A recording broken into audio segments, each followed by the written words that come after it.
നമസ്കാരം പ്രിയപ്പെട്ടവരെ. 2026 ജനുവരി മാസം 1-ാം തീയതി തൊട്ട് 2026 ഡിസംബർ മാസം 31-ാം തീയതി വരെയുള്ള കാലഘട്ടത്തിൽ നിങ്ങളുടെ ധനപരമായിട്ടും കുടുംബപരമായിട്ടും ആരോഗ്യപരമായിട്ടും തൊഴിൽപരമായിട്ടും എപ്രകാരമായിരിക്കും എന്നതിനെ കുറിച്ചുള്ള സമഗ്രമായിട്ടുള്ള ഒരു വീഡിയോ ആണിത്. നിങ്ങളുടെ ഗുണഫലങ്ങൾ വർദ്ധിച്ചു വരാനും ദോഷങ്ങൾ മാറിക്കിട്ടാനുള്ള കാര്യങ്ങൾ കൂടി ഇതിൽ പറയുന്നുണ്ട്. അതുകൊണ്ട് തന്നെ 2026 വർഷത്തെ നന്നായിട്ട് മുന്നോട്ട് കൊണ്ടുപോകാൻ ആഗ്രഹിക്കുന്ന എല്ലാവർക്കും വളരെ പ്രയോജനം നൽകുന്ന ഒന്നായിരിക്കും ഇത്.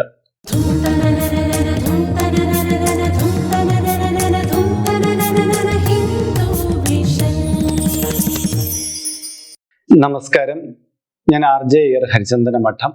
ഹൈന്ദവ ആചാര ജ്യോതിഷ മോട്ടിവേഷൻ സംബന്ധമായ ഒട്ടേറെ കാര്യങ്ങൾ പറഞ്ഞു തരുന്ന ഒരു വാട്സപ്പ് ചാനൽ നമുക്കുണ്ട്. ഇതിന്റെ കീഴെ ഡിസ്ക്രിപ്ഷൻ ബോക്സിലും കമന്റ് ബോക്സിലും അതിന്റെ ലിങ്ക് കൊടുത്തിട്ടുണ്ട്.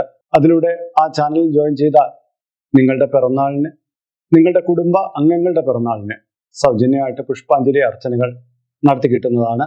പിന്നെ ഇത് കണ്ടുകൊണ്ടിരിക്കുന്നവർക്ക് കുറച്ചുകൂടി പ്രയോജനപ്പെടുന്ന ഒരു കാര്യമുണ്ട്. ഇതിന്റെ കീഴെ കമന്റ് ബോക്സിൽ നിങ്ങളുടെ പേര്, നിങ്ങളുടെ വയസ്സ്, നിങ്ങളുടെ നക്ഷത്രം ഇവ രേഖപ്പെടുത്തിയാൽ ഇവിടെ നടക്കുന്ന പ്രത്യേക പൂജാ പ്രാർത്ഥനകളിൽ നിങ്ങളെ ഉൾക്കൊള്ളിക്കാൻ കഴിയുന്നതാണ്. ഒരു മാസത്തേക്കായിരിക്കും ഇപ്രകാരം ചെയ്യുക.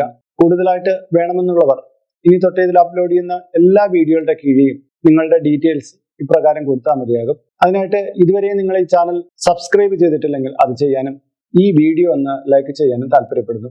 നിങ്ങൾ മാത്രമായിരിക്കുമല്ലോ നിങ്ങൾക്ക് ഇതിൽ പുതുതായിട്ട് അപ്ലോഡ് ചെയ്യുന്ന വീഡിയോകളെ കുറിച്ച് അറിയാൻ കഴിയുക. ഇങ്ങനെയെങ്കിൽ മാത്രമല്ലേ നിങ്ങൾക്ക് ഈ അവസരം പ്രയോജനപ്പെടുത്താൻ സാധിക്കൂ. ഇപ്പൊ 2026 വർഷക്കാലയളവില് തിരുവോണം നക്ഷത്രക്കാരെ സംബന്ധിച്ചിടത്തോളം ഗുണാധിക്യം കൂടുതലായിട്ടുള്ള ഒരു കാലയളവാണ്. എന്നാൽ ചില പ്രത്യേക കാര്യങ്ങളിൽ ചില ദോഷങ്ങളും വന്നു ചേരാനുണ്ട്. അത് ഏതൊക്കെയാണെന്ന് നമുക്ക് വിശദമായിട്ട് നോക്കാം. ആരോഗ്യ സംബന്ധമായിട്ട് പറയുകയാണെങ്കിൽ ആരോഗ്യ കാര്യങ്ങളിൽ അലസത പാടില്ല എന്നുള്ളത് തന്നെയാണ് പ്രധാനമായിട്ട് പറയാനുള്ളത്. പ്രത്യേകിച്ച് ജീവിതശൈലി രോഗങ്ങളുമായി ബന്ധപ്പെട്ട് പ്രയാസങ്ങൾ അനുഭവപ്പെടുന്നവർ അതിനെ അവഗണിച്ചിട്ട് ചെയ്യുന്ന എല്ലാ പ്രവൃത്തികളും അവർക്ക് തിരിച്ചടി ഉണ്ടാക്കും. രോഗത്തെ അത് വഷളാക്കാനും കൂടെ കാരണമാകും. എന്നാൽ പുതിയ ദിശാബോധത്തോടെ ശാരീരിക അധ്വാനത്തിന് മേൽക്കൈ കൊടുത്തിട്ട് നിങ്ങൾ എക്സസൈസിനും മറ്റ് പദ്ധതികൾക്കൊക്കെ ഇറങ്ങിത്തിരിക്കാൻ സാധ്യതയുള്ള ഒരു വർഷക്കാലയളവാണ്. അത് നിങ്ങളുടെ ശാരീരിക അവസ്ഥയെ കുറച്ചുകൂടി മെച്ചപ്പെടുത്താൻ പ്രയോജനപ്പെടും. മാത്രമല്ല ഡയറ്റ് പ്ലാനുകളൊക്കെ നമുക്ക് ഈ ഒരു കാലയളവിൽ നമ്മുടെ ജീവിതമായിട്ട് കൂട്ടിയിണക്കാൻ പറ്റുന്നതാണ്. പക്ഷെ പഴയ കാല അസുഖങ്ങളെ നമ്മൾ നിയന്ത്രണമില്ലാത്ത മരുന്നുകളുടെ ഉപയോഗം കൊണ്ട് വഷളാക്കാൻ സാധ്യതയുണ്ട്. അതുകൊണ്ട് തന്നെ മരുന്നുകൾ ഉപയോഗിക്കുമ്പോഴും അത് ഓവറായിട്ട് ഉപയോഗിക്കാതിരിക്കാം. പ്രത്യേകിച്ച് സ്കിൻ റിലേറ്റഡ് ആയിട്ടുള്ള അസുഖങ്ങളാണെങ്കിൽ കുറച്ചുകൂടി ശ്രദ്ധിക്കണം. പല മരുന്നുകൾ മാറി മാറി ഉപയോഗിക്കുന്നതൊക്കെ ഈ ചർമ്മരോഗങ്ങളെ വർദ്ധിപ്പിക്കുന്ന കാലയളവാണ്. പിന്നെ ഞരമ്പ് സംബന്ധമായ രോഗങ്ങൾ അനുഭവപ്പെടുന്നവർക്ക് പുതിയ ചികിത്സാ പദ്ധതിയിലൂടെ മാറ്റം കൈവരിക്കാൻ കഴിയുന്നതാണ്. തൊഴിൽ സംബന്ധിയായിട്ടുള്ള കാര്യത്തിലേക്ക് വരുമ്പോൾ തൊഴിലില് ഒരു അടുക്കും ചിട്ടയും വരുത്താൻ ഈ ഒരു കാലയളവ് ഗുണപ്രദമായിരിക്കും. സർക്കാർ തലത്തിൽ ജോലി നോക്കുന്നവർ തങ്ങളുടെ കാര്യങ്ങളിൽ ഒരു ഉദാസീന മനോഭാവം കാട്ടുന്നത് ഈ തൊഴിലുമായിട്ട് അടുക്കുന്നതിന് കുറച്ച് സമയം എടുക്കും എന്നുള്ള ഒരു സൂചന നൽകുന്നുണ്ട്. അതുകൊണ്ട് തന്നെ നിങ്ങൾ ഇത്രയും നാൾ എങ്ങനെയാണ് ഒരു ഫോഴ്സിലൂടെ വന്നത്, ആ ഫോഴ്സ് കണ്ടിന്യൂ ചെയ്യുന്നതായിരിക്കും നിങ്ങളുടെ തൊഴിലിലേക്കുള്ള അടുപ്പം കൂട്ടാൻ ഗുണകരമാകുന്നത്. റെയിൽവേ, പോലീസ്, കരസേന അങ്ങനെയൊക്കെയുള്ള മേഖലയിൽ പ്രവർത്തിക്കാൻ ആഗ്രഹിക്കുന്നവർക്കുള്ള ചില അവസരങ്ങളൊക്കെ ഈ ഒരു കാലയളവിൽ തുറന്നു കിട്ടുന്നതാണ്. വിദേശ രാജ്യത്ത് പോകാൻ ആഗ്രഹിക്കുന്നവർക്ക്, അവിടെ തൊഴിലെടുക്കാൻ ആഗ്രഹിക്കുന്നവർക്കൊക്കെ ചില ഓപ്പർച്യൂണിറ്റികൾ ഈ കൊല്ലം തുറന്നു കിട്ടുന്നതാണ്.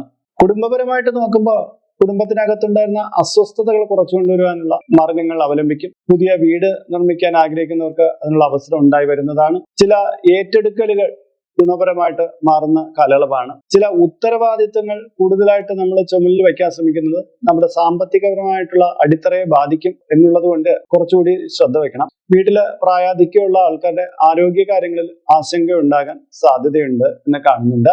മറ്റൊരു കാര്യത്തിന് വേണ്ടിയിട്ട് മാറ്റിവെച്ച പണം അനാവശ്യമായ ചില പദ്ധതികളിലേക്ക് ചെലവഴിച്ച് തീർക്കാൻ സാധ്യതയുള്ളത് കൊണ്ട് തന്നെ അതിലൊരു ജാഗ്രത കൊടുക്കേണ്ടതാണ്. വിദ്യാഭ്യാസപരമായിട്ട് നോക്കുമ്പോൾ കുട്ടികൾക്ക് പഠന മികവ് ഉണ്ടാകുന്ന കാലഘട്ടമാണ്. ഉപരിപഠനത്തിന് കൂടുതൽ സാധ്യത തുറന്നു കിട്ടുന്ന കാലയളവായിട്ടാണ് കാണപ്പെടുന്നത്. ധനസ്ഥിതിയായിട്ട് ബന്ധപ്പെടുത്തി നോക്കുമ്പോൾ പഴയകാല ബാധ്യതകൾ കുറച്ചു കൊണ്ടുവരാനുള്ള കാര്യങ്ങൾ അവലംബിക്കുന്നതാണ്. പുതിയ തൊഴിലിലൂടെ നേട്ടം കൈവരിക്കാൻ പറ്റുന്നതാണ്. ഈ ബ്രാൻഡഡ് സാധനങ്ങളുടെ പിന്നാലെ നടന്നിട്ട് പണം നഷ്ടപ്പെടുത്താൻ സാധ്യതയുള്ളത് കൊണ്ട് തന്നെ ക്വാളിറ്റി മുഖ്യമായിട്ടുള്ളത് മേടിക്കുക, ബ്രാൻഡ് തന്നെ മേടിക്കണം എന്നുള്ള താല്പര്യത്തെ കുറച്ച് മാറ്റിവെക്കുന്നത് ഈ ഒരു കാലയളവിൽ ഗുണപരമായിട്ട് കാണുന്നുണ്ട്. ആർക്കെങ്കിലും കടം കൊടുക്കുകയോ അല്ലെങ്കിൽ ധനം മറ്റൊരാൾക്ക് മേടിച്ചു കൊടുക്കുകയൊക്കെ ചെയ്യുന്നത് ഈ ഒരു കാലഘട്ടത്തിലെ അബദ്ധമായിരിക്കും. കാര്യം തിരികെ വരാൻ വൈകുന്നത് കാരണം നിങ്ങൾ സാമ്പത്തികപരമായിട്ട് കുറച്ച് ബുദ്ധിമുട്ടിലായി പോവാൻ 2026 ഈ ഒരു നീക്കം തന്നെ കാരണമാകുമെന്നാണ് കാണുന്നത്. നമുക്ക് ഈ വർഷകാലയളവിലെ ഓരോ മാസത്തെയും പ്രധാനപ്പെട്ട കാര്യങ്ങളിലേക്ക് വരാം.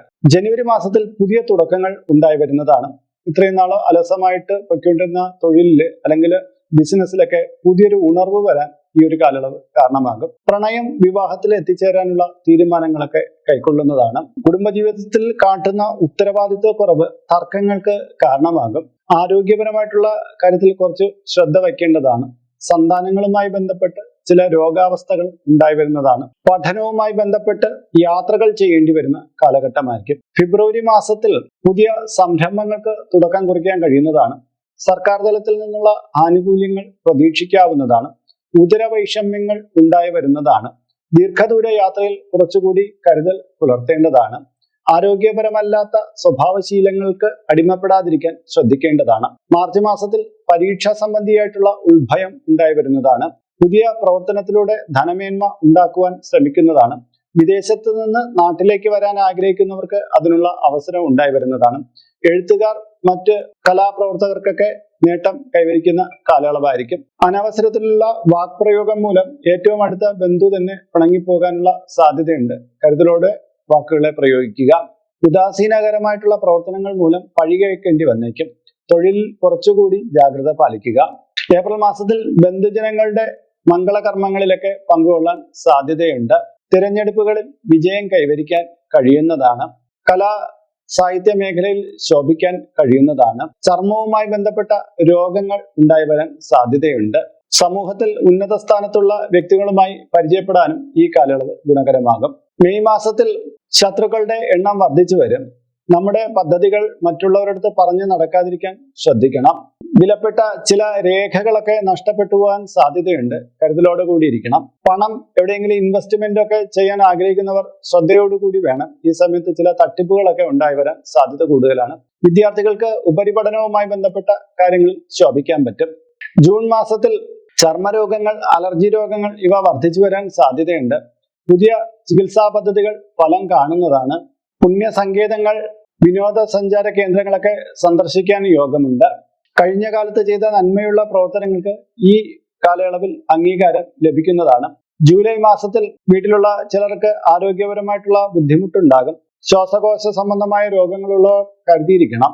പുതിയ പദ്ധതികളിലൂടെ ധനപരമായിട്ടുള്ള നേട്ടം കൈവരിക്കാൻ കഴിയുന്നതാണ്. ജോലിയിൽ ചില മാറ്റങ്ങൾ ഈ ഒരു കാലയളവിൽ ഉണ്ടായി വരുന്നതാണ്. ആരോഗ്യകരമല്ലാത്ത മത്സരങ്ങളിൽ നിന്ന് ഈ ഒരു കാലയളവിൽ വിട്ടു നിൽക്കേണ്ടതാണ്. അടുക്കും ചിട്ടയോടുകൂടിയുള്ള പ്രവർത്തനങ്ങൾ കാഴ്ചവെക്കാൻ പറ്റും. അധ്യാപകർ, അഡ്വക്കേറ്റുമാർ അവർക്ക് പുതിയ അവസരങ്ങൾ കൈവരുന്നതാണ്. നൃത്തം, സംഗീതം തുടങ്ങിയ മേഖലകളിൽ ശോഭിക്കാൻ കഴിയുന്നതാണ്.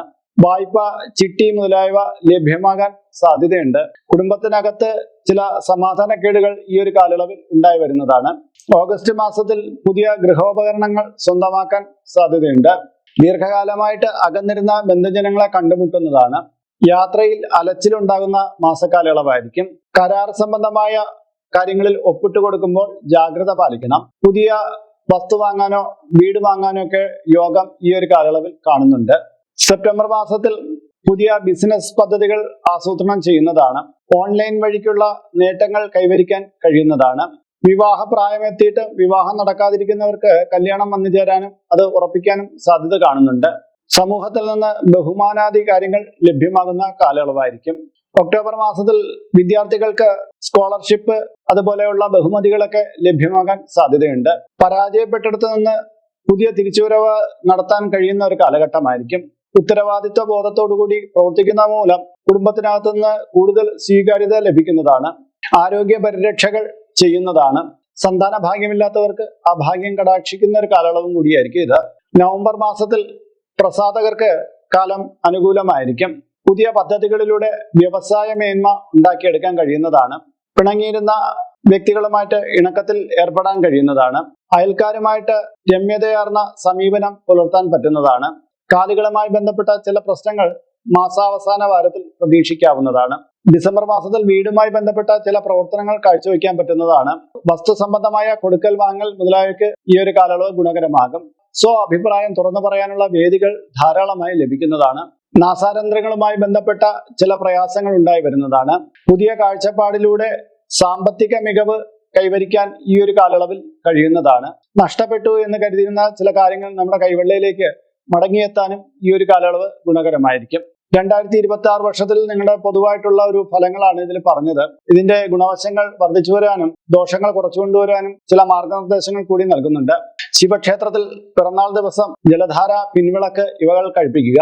വനദുർഗ യന്ത്രം യഥാവിധി തയ്യാറാക്കി കഴുത്തിൽ ധരിക്കുക. ഗണപതിക്ക് ചതുർത്ഥി തോറും നാളികേരം ഉടയ്ക്കുക. ശ്രീകൃഷ്ണന് ഭാഗ്യസൂക്ത പുഷ്പാഞ്ജലി വ്യാഴാഴ്ച തോറും നടത്തുക. ഭദ്രകാളി ക്ഷേത്രത്തിൽ ചൊവ്വാഴ്ച ദിവസങ്ങളിൽ തൊഴുതു പ്രാർത്ഥിക്കുക. രക്തപുഷ്പാഞ്ജലി കഴിപ്പിക്കുക. കുടുംബക്ഷേത്രത്തിൽ മാസത്തിൽ ഒന്നെന്ന പ്രകാരം 5 മാസം തുടർച്ചയായിട്ട് സന്ദർശനം നടത്തുക. ഇവയൊക്കെ ഗുണം വർദ്ധിക്കാൻ കാരണമാകുന്ന കാര്യമാണ്. അപ്പൊ ഇന്നത്തെ വീഡിയോ ഇവിടെ പൂർണ്ണമാവുകയാണ്. ഇതുമായി ബന്ധപ്പെട്ട നിങ്ങളുടെ അഭിപ്രായങ്ങൾ, നിർദ്ദേശങ്ങൾ ഇതിന്റെ കീഴെ കമന്റ് ബോക്സിൽ രേഖപ്പെടുത്താം. ഇതിൽ കാണുന്നത് എന്റെ വാട്സപ്പ് നമ്പറാണ്. ജ്യോതിഷ സംബന്ധമായതും പൂജാ സംബന്ധമായതുമായ അപ്പോയിന്റ്മെന്റിനാണ് ഇത് നൽകിയിരിക്കുന്നത്. നേരിട്ട് വിളിച്ചു കഴിഞ്ഞാൽ കിട്ടുകയില്ല. നിങ്ങളുടെ പേര്, നിങ്ങളുടെ സ്ഥലം ഇവ രേഖപ്പെടുത്തി വാട്സപ്പിലൂടെ മെസ്സേജ് ചെയ്യുക. അപ്പോൾ അഡ്മിൻ ഒരു മാർഗനിർദ്ദേശം അയച്ചു നൽകുന്നതാണ്. ആ മാർഗനിർദ്ദേശം അനുസരിച്ച് അപ്പോയിന്റ്മെന്റ് എടുത്തിട്ട് വിളിക്കാവുന്നതാണ്. നമ്മളിപ്പോ ഒരു സ്റ്റോർ യൂട്യൂബിൽ ആരംഭിച്ചിട്ടുണ്ട്. ഹൈന്ദവ ധർമ്മം അനുസരിച്ച് ജീവിക്കുന്നവർക്ക് പൂജാ കാര്യങ്ങളുമായിട്ട് ബന്ധപ്പെട്ട ചില കാര്യങ്ങളൊക്കെ മേടിക്കണമെന്നുണ്ടായിരിക്കും.